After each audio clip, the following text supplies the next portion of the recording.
crafters, Uno here. In this video, let's familiarize ourselves with the hanging man. Alright, so this is how a hanging man looks like. Hanging man looks like an umbrella. It has a small body. It has short or no upper wing. It has long lower wing.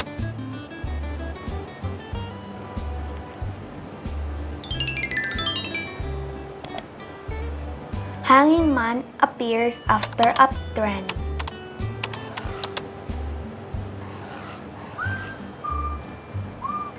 It can be either green or red. It is a reversal pattern. Let's spot some hanging man in the following charts.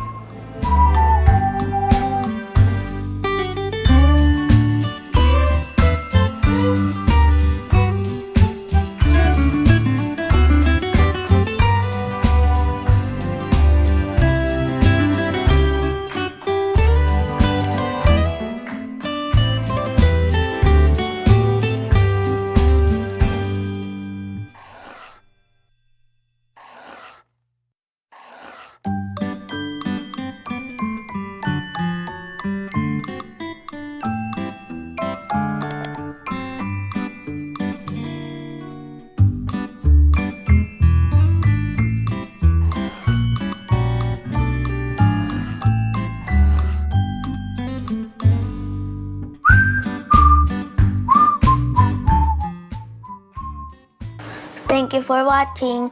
If you like this video, please give it a thumbs up. Please subscribe to my channel and hit that notification bell so you will be updated every time I post a new video.